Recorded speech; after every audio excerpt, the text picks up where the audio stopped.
ایک چیونٹی اور فاختہ۔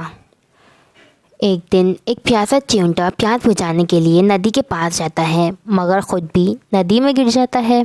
اس بیچارے کو پانی میں تیرنا نہیں آتا، اس لیے وہ بیچارہ ڈوبنے لگتا ہے۔ دور کہیں درخت پر ایک فاختہ دیکھ رہا ہوتا ہے۔ وہ جانتا ہے چیونٹی کو تیرنا نہیں آتا، اسی لیے وہ ایک پتا لے کر جاتا ہے اور چیونٹی کے پاس جا کر وہ پتا ندی میں پھینک دیتا ہے۔ چیونٹا فوراً ہی پتا پکڑ کے اس میں تیرنے لگتا ہے۔ آخر کار کنارے پر پہنچ جاتا ہے اور چیونٹا فوراً پتا چھوڑ کر ندی سے باہر کنارے پر آ جاتا ہے۔ چیونٹے کو دیکھ کر فاختہ اس کے پاس آتا ہے۔ چیونٹی اس کا شکریہ ادا کر کے اپنے گھر چلی جاتی ہے۔ ایک دن ایک شکاری جنگل میں شکار ڈھونڈ رہا ہوتا ہے۔ اسے فاختہ درخت پر سویا ہوا نظر آتا ہے۔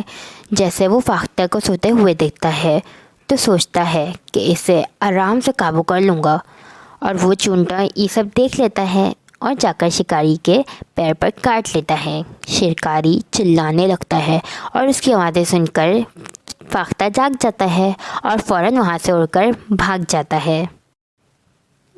تو اب باری ہے چیونٹی کا شکریہ فاختہ کے ادا کرنے کی۔